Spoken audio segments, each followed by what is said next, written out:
ദേവപഞ്ചമി ഭാഗം 28.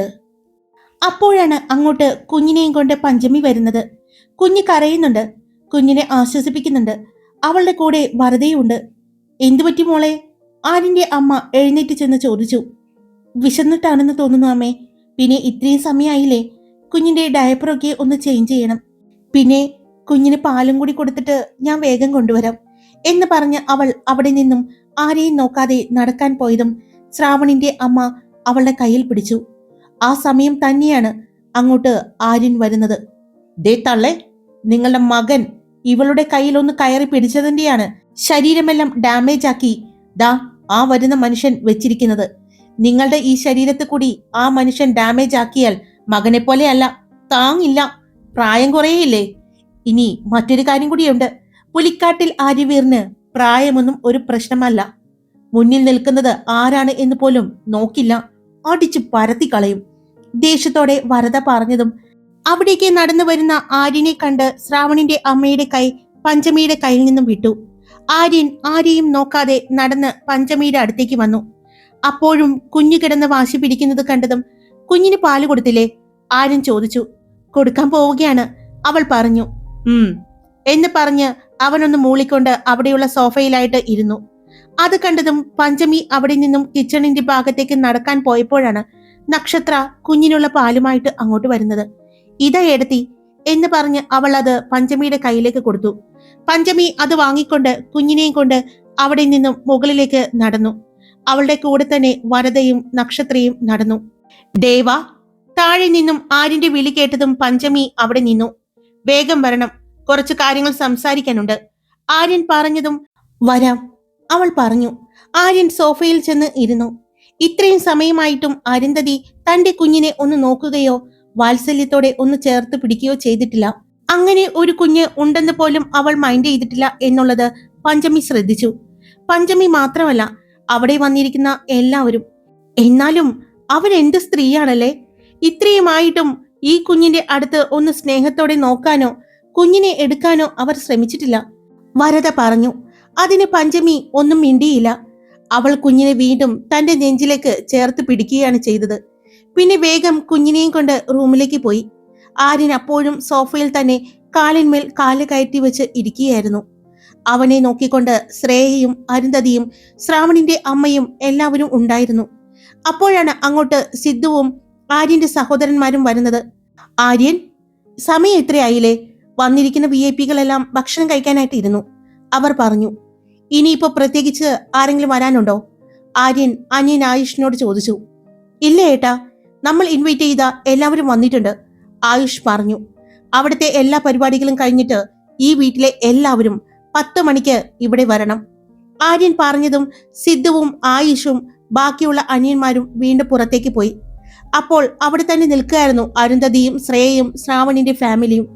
അപ്പോഴാണ് അങ്ങോട്ട് ശ്രാവണും നീരജും നീരവും കൂടി വരുന്നത്. സോഫയിൽ കാലിന്മേൽ കാല് കയറ്റി വെച്ച് ഒരു രാജാവിനെ പോലെ ഇരിക്കുന്ന ആര്യനെ അവർ ഒന്ന് നോക്കി. ആര്യവീർ, നിങ്ങൾ ഇപ്പോൾ ഫ്രീ ആണെങ്കിൽ നമുക്ക് സംസാരിക്കാലോ? ശ്രാവൺ മുന്നോട്ട് വന്നുകൊണ്ട് ചോദിച്ചു. അവൻ ഒന്നും മിണ്ടാതെ കയ്യിലെ ഫോണിലേക്ക് തന്നെ നോക്കിക്കൊണ്ടിരുന്നു. ആര്യവീർ, ഞങ്ങൾക്ക് തന്നോട് സംസാരിക്കാനുണ്ട്. ഞങ്ങൾ തന്നോട് സംസാരിക്കാനാണ് ഇവിടെ വന്ന് നിൽക്കുന്നത്, വീണ്ടും ദേഷ്യത്തോടെ ശ്രാവൺ പറഞ്ഞു. 10 o'clock നിങ്ങൾക്ക് അനുവദിച്ചിരിക്കുന്ന സമയം അതാണ്, ആര്യൻ പറഞ്ഞു. ശ്രാവൺ അവന്റെ കയ്യിലെ വാച്ചിലേക്ക് നോക്കി. 9:45. പിന്നെ ഒന്നും മിണ്ടാതെ എല്ലാവരും അവിടെ തന്നെ നിന്നു.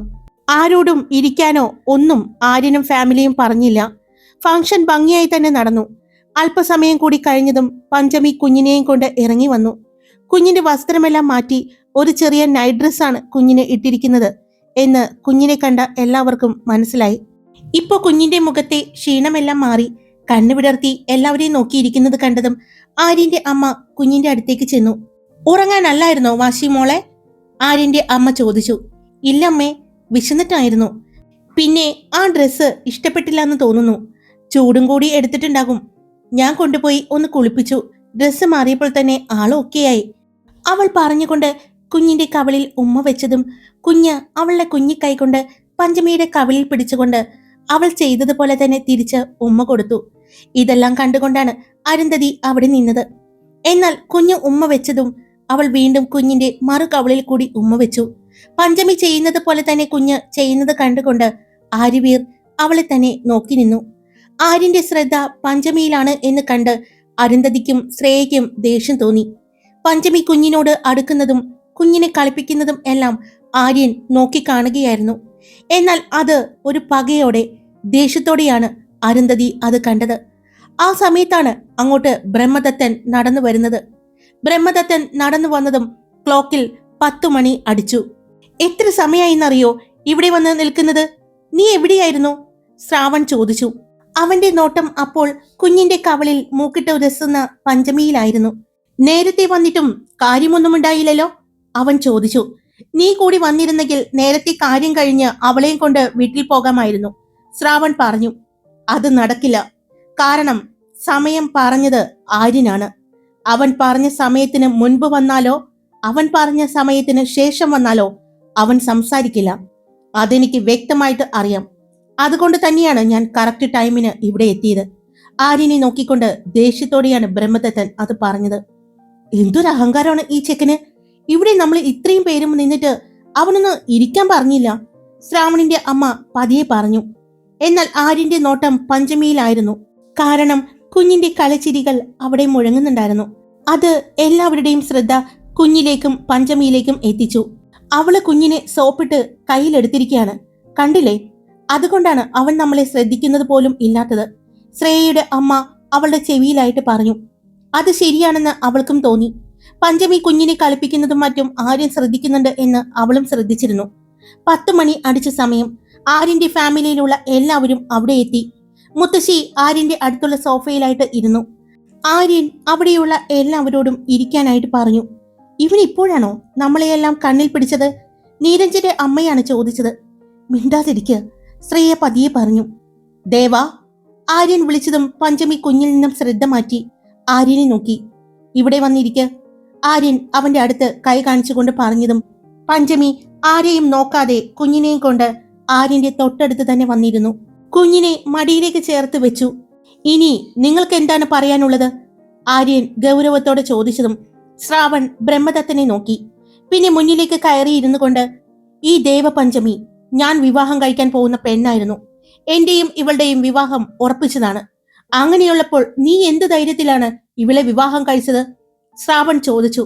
ധൈര്യം വേണ്ട എനിക്ക് ഇവളെ വിവാഹം കഴിക്കാൻ. ഇവളുടെ സമ്മതം മാത്രം മതിയായിരുന്നു. ആ സമ്മതം ഞാൻ ചോദിച്ചു, അവൾ സമ്മതിച്ചു. ഞങ്ങളുടെ വിവാഹം കഴിഞ്ഞു. ആര്യൻ വളരെ ശാന്തമായി തന്നെ പറഞ്ഞു. അതെങ്ങനെ ശരിയാവും? ഞങ്ങള് അവളുടെ അച്ഛന്റെ സഹോദരിമാരാണ്. ഞങ്ങളാണ് അവളുടെ അച്ഛനും അമ്മയ്ക്കും ശേഷം അവളുടെ കാര്യങ്ങളെല്ലാം അന്വേഷിക്കുന്നത്. അപ്പോൾ ഞങ്ങളോടൊരു വാക്ക് ചോദിക്കാതെ നിങ്ങൾ ഈ ചെയ്തത് തെറ്റാണ്, ശ്രാവണിന്റെ അമ്മ പറഞ്ഞു. ഞാൻ പറഞ്ഞു, ഞാൻ ദേവപഞ്ചമിയോട് സമ്മതം ചോദിച്ചു. അവൾ സമ്മതിച്ചു. ഞങ്ങളുടെ വിവാഹം കഴിഞ്ഞു. ഇനി വിവാഹത്തെപ്പറ്റി ഒരു സംസാരം ഇവിടെ വേണ്ട, ആര്യൻ പറഞ്ഞു. ഞാൻ നിങ്ങൾക്ക് ഇവിടെ സംസാരിക്കാനുള്ള ഒരു സമയം തന്നത് നിങ്ങൾക്ക് പറയാനുള്ളത് കേൾക്കാൻ വേണ്ടിയല്ല, എനിക്ക് പറയാനുള്ളത് നിങ്ങൾ കേൾക്കാൻ വേണ്ടിയാണ്. അവൻ പറഞ്ഞുകൊണ്ട് ബ്രഹ്മദത്തനെ നോക്കി, പിന്നെ ശ്രാവണിനെയും. അമ്പാട്ട് തറവാട്ടിൽ ശ്രീനിവാസന്റെയും അതിഥി ശ്രീനിവാസന്റെയും ഒരേ ഒരു മകളായ ദേവപഞ്ചമിക്ക് അവകാശപ്പെട്ട അമ്പാട്ട് തറവാട്, Ambat DB global cashew export എന്ന ബിസിനസ്, അങ്ങനെ എല്ലാത്തിനും അവകാശിയായിരിക്കുന്ന ദേവപഞ്ചമിയാണ്. അവളുടെ അച്ഛൻ ശ്രീനിവാസൻ ഉണ്ടാക്കിയതാണ് അമ്പാട്ട് തറവാട് എന്ന് പറയുന്ന ആ വീടടക്കം എല്ലാം. തൽക്കാലത്തേക്ക് ഇവൾ നിങ്ങൾക്ക് നോക്കി നടത്താനുള്ള ഒരു അവകാശം തന്നു. എങ്കിലും അമ്പാട്ട് ശ്രീനിവാസൻ എഴുതി വച്ചിരിക്കുന്ന വിൽപത്രപ്രകാരം അമ്പാട്ട് തറവാട്ടിൽ ദേവപഞ്ചമിയെ വിവാഹം കഴിക്കുന്നത് ആരാണെങ്കിലും അവളുടെ വിവാഹശേഷം ആ സ്വത്തുക്കളിലും ആ കമ്പനികളിലും എന്ത് ബിസിനസ് ഡീലുകൾ ആയിക്കോട്ടെ അതിലും തുല്യ അവകാശം അവളെ വിവാഹം കഴിക്കുന്ന പുരുഷന് ഉണ്ടായിരിക്കുന്നതാണ്. രണ്ടുപേരും ഒരുമിച്ച് വിവാഹശേഷം സൈൻ ചെയ്താൽ മാത്രമേ അതൊരു ചെക്ക് ആയിക്കോട്ടെ എന്ത് കാര്യവും ആയിക്കോട്ടെ അത് വാലിഡ് ആയിരിക്കുകയുള്ളൂ. വിവാഹത്തിന് മുമ്പ് വരെ അവൾ ചെയ്തിരിക്കുന്ന എല്ലാ ക്രയവിക്രയങ്ങളും വിവാഹശേഷം പുതുക്കേണ്ടതാണ്. പിന്നീട് അതിന് നിയമസാധ്യത കിട്ടണമെങ്കിൽ രണ്ടുപേരുടെയും സിഗ്നേച്ചർ ആവശ്യമാണ്. അങ്ങനെയാണെങ്കിൽ ഇതുവരെയുള്ള എല്ലാ രേഖകളും അസാധുവായിട്ടുണ്ട്. പ്രത്യേകിച്ച് ദേവപഞ്ചമി സൈൻ ചെയ്ത് തന്നിരിക്കുന്നത്. Ambat DB global cashew export ഇനി മുതൽ നോക്കി നടത്താൻ പോകുന്നത് ദേവപഞ്ചമി തന്നെയായിരിക്കും, ആര്യൻ പറഞ്ഞു. അത് കേട്ട് തൊട്ടടുത്ത് ഇരുന്ന പഞ്ചമി ഒന്ന് ഞെട്ടി.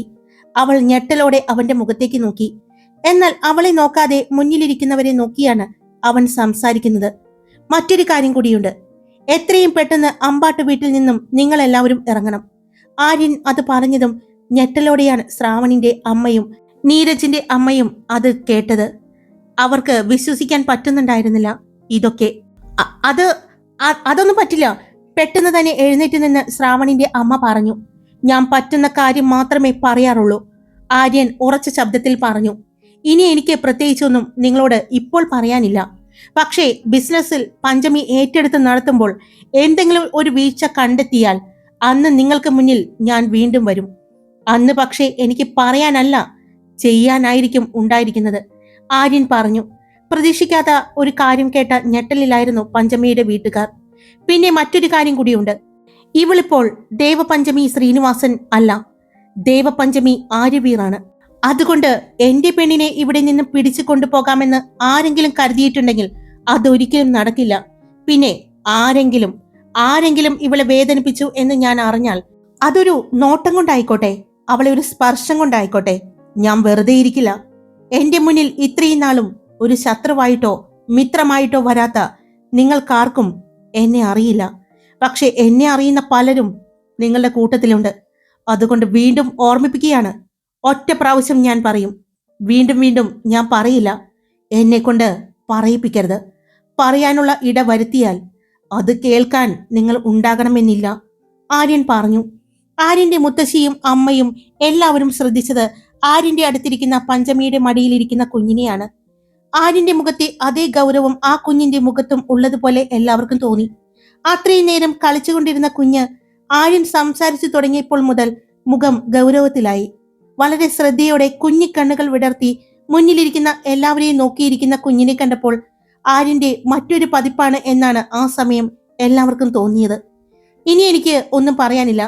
ഞാൻ പറഞ്ഞ കാര്യം മറക്കരുത്. എത്രയും പെട്ടെന്ന് അമ്പാട്ട് വീട്ടിൽ നിന്നും ഇറങ്ങിക്കൊള്ളണം. അമ്പാട്ട് വീട്ടിൽ നിന്നും മാത്രമല്ല, എക്സ്പോർട്ടിംഗ് കമ്പനിയിൽ നിന്നും. ഇനിയൊരു സംസാരത്തിനോ പറച്ചിലിനോ അവസരം നൽകരുത് എന്ന് പറഞ്ഞ് ആര്യൻ അവിടെ നിന്നും എഴുന്നേറ്റു. അവൻ എഴുന്നേൽക്കുന്നത് കണ്ടതും കൂടെയിരുന്ന പഞ്ചമിയും എഴുന്നേറ്റു. ആര്യൻ പഞ്ചമിയുടെ കയ്യിലെ കുഞ്ഞിനെ വാങ്ങി പിടിച്ചു. സിദ്ധാർത്ഥ്, ഇവർക്ക് ലീഗൽ കാര്യങ്ങളെല്ലാം വ്യക്തമായിട്ട് കാണിച്ചു കൊടുക്കണം. ഒരു സംശയത്തിനും ഇട വരുത്തരുത്. ആയുഷ്, ദേവാനന്ദ്, ശിവാനന്ദ്, നിങ്ങൾ 3 പേരും നാളെ മുതൽ Ambat DP global cashew export നോക്കി നടത്തണം. എല്ലാ കാര്യങ്ങളും ക്ലിയർ ചെയ്തിരിക്കണം, ആര്യൻ പറഞ്ഞു. ശരിയേട്ടാ എന്ന് 3 പേരും ഒരുപോലെ തന്നെ പറഞ്ഞു. സിദ്ധാർത്ഥ്, ആര്യൻ വിളിച്ചതും സിദ്ധാർത്ഥ് ആര്യന്റെ അടുത്തേക്ക് ചെന്നു. കൂടെ ഒരു ചെറുപ്പക്കാരനും വന്നു. അയാളുടെ കയ്യിൽ ഒരു ഫയൽ ഉണ്ടായിരുന്നു. ആ ഫയൽ അയാൾ ആര്യന് കൊടുത്തു. ദേവ, ആര്യൻ വിളിച്ചതും അവൾ ആര്യന്റെ അടുത്തേക്ക് നീങ്ങി നിന്നു. നിനക്ക് പഠിക്കണമെന്നല്ലേ പറഞ്ഞത്? നിന്റെ പഠനം കഴിയുന്നത് വരെ നിനക്ക് ബിസിനസ് നോക്കി നടത്താൻ പറ്റില്ല എന്ന് എനിക്കറിയാം. അതുകൊണ്ട് നിനക്ക് എന്നെ വിശ്വാസമുണ്ടെങ്കിൽ ഈ പേപ്പറുകളിൽ സൈൻ ചെയ്യാം, ആര്യൻ പറഞ്ഞതും എല്ലാവരെയും ഞെട്ടിച്ചുകൊണ്ട് ആ പേപ്പറിൽ എന്താണ് എന്ന് പോലും വായിച്ചു നോക്കാതെ അവൾ അതിൽ സൈൻ ചെയ്തു. അത് ആര്യനും പ്രതീക്ഷിച്ചിട്ടുണ്ടായിരുന്നില്ല. എന്നാൽ അത് കണ്ടപ്പോൾ സിദ്ധുവിന്റെ ചുണ്ടിൽ ഒരു പുഞ്ചിരി വിരിഞ്ഞു. സിദ്ധുവിന്റെ മാത്രമല്ല, കണ്ടുകൊണ്ടു നിന്ന മുത്തശ്ശിയുടെയും പുലിക്കാട്ടിൽ വീട്ടിലുള്ള എല്ലാവരുടെയും. സിദ്ധുവിന്റെ കൂടെ വന്ന ചെറുപ്പക്കാരൻ പറഞ്ഞ സ്ഥലത്തെല്ലാം അവൾ സൈൻ ചെയ്തു കൊടുത്തു. അതിനുശേഷം ആ ഡോക്യുമെന്റ്സ് ആര്യന്റെ നേർക്ക് കൊടുത്തു. ആര്യനും അതിലെല്ലാം സൈൻ ചെയ്തു. ഇനി മുതൽ ആ കമ്പനിയിൽ എന്ത് തീരുമാനമെടുക്കാനുള്ള അവകാശവും നിങ്ങൾക്ക് 3 പേർക്കുമായിരിക്കും, 3 വർഷത്തേക്ക്. അതായത് ദേവ പഠനം പൂർത്തിയാക്കി അതെല്ലാം ഏറ്റെടുക്കാൻ പ്രാപ്തിയാകുന്നത് വരെ, ആര്യൻ പറഞ്ഞുകൊണ്ട് ദേവയെ നോക്കി. ആ ഡോക്യുമെന്റ്സ് അവൾക്ക് നേരെ നീട്ടി. അവൾ അത് കൈനീട്ടി വാങ്ങി. അവർക്ക് കൊടുക്കാൻ അവൻ പറഞ്ഞതും നിറഞ്ഞൊരു പുഞ്ചിരിയോടെ അവൾ അത് ആര്യന്റെ അടുത്തേക്ക് നീട്ടി. നമുക്ക് 2 പേർക്കും കൂടി കൊടുക്കാം, അവൾ പറഞ്ഞതും ആര്യനും ആ ഡോക്യുമെന്റ്സ് പിടിച്ചു. അവർ 2 പേരും ഒരുമിച്ച് അനിയന്മാർക്ക് അത് കൊടുത്തു. അവർ സന്തോഷത്തോടെ തന്നെ അത് വാങ്ങി. ഇതെല്ലാം കണ്ട് ദേഷ്യത്തോടെ നിൽക്കുകയായിരുന്നു ബ്രഹ്മദത്തനും ശ്രാവണും അവന്റെ കുടുംബാംഗങ്ങളും അരുന്ധതിയും എല്ലാം. എന്നാൽ ആര്യൻ മറ്റൊന്നും നോക്കാതെ കുഞ്ഞിനെയും കൊണ്ട് അവിടെ നിന്നും തിരിഞ്ഞു നടന്നു. അവന്റെ കൂടെ തന്നെ എല്ലാവരെയും നോക്കിക്കൊണ്ട് പഞ്ചമിയും ചെന്നു. അവർ മുകളിലേക്ക് പടികൾ കയറാൻ പോയപ്പോഴാണ് ഒന്ന് നിന്നേ ആര്യവീർ, ബ്രഹ്മദത്തന്റെ ശബ്ദം അവിടെ മുഴങ്ങി. അപ്പോ നീ രണ്ടും കൽപ്പിച്ചാണ്, എല്ലാം അന്വേഷിച്ച് തന്നെയാണ് നീ ഇറങ്ങിയത് അല്ലേ? ബ്രഹ്മദത്തൻ ചോദിച്ചു. അന്വേഷിച്ചു തന്നെയാണ് ഇറങ്ങിയത്. അന്വേഷിക്കാതെ ഞാൻ ചെയ്ത ഒരേ ഒരു കാര്യം അത് നിന്റെ സഹോദരിയുമായിട്ടുള്ള എന്റെ വിവാഹം മാത്രമാണ്. അന്ന് ഞാൻ തീരുമാനിച്ചതാണ് ഇനി ഓരോ കാര്യങ്ങൾ ചെയ്യുമ്പോഴും ഒന്നല്ല 100 വട്ടം ആലോചിച്ചേ ചെയ്യൂ എന്ന് ആര്യൻ പറഞ്ഞു. എന്നാൽ പുലിക്കാട്ടിൽ ആര്യവീർ കേട്ടോ, അധികം നാള് ഇവളെ നിന്റെ കൂടെ വാഴിക്കില്ല ഞാൻ. ഇവളെന്നല്ല ഒരു പെണ്ണും നിന്റെ കൂടെ ജീവിക്കാൻ ഞാൻ സമ്മതിക്കില്ല, ബ്രഹ്മദത്തൻ പറഞ്ഞു. അതിന് ഇവളുടെ പേര് അരുന്ധതി എന്നല്ല, ദേവപഞ്ചമി ആര്യവീർ എന്നാണ്, അവൻ പറഞ്ഞു. ഹായ്, എല്ലാവരും സുഖമായിട്ടിരിക്കുന്നു? ഞാൻ സുഖമായിട്ടിരിക്കുന്നു. അപ്പൊ സ്റ്റോറി ഇട്ടിട്ടുണ്ടേ, ഇഷ്ടപ്പെട്ട ലൈക്ക് ചെയ്യാനും ഹൈപ്പ് ചെയ്യാനും നിങ്ങളുടെ ഒരു അഭിപ്രായം കമന്റായി ചെയ്യാനും മറക്കല്ലേ. സബ്സ്ക്രൈബ് ചെയ്യാതെ കേൾക്കുന്നവരുണ്ടെങ്കിൽ സബ്സ്ക്രൈബ് ചെയ്യാനും മറക്കരുത് കേട്ടോ. Love you all. It's me Karthika.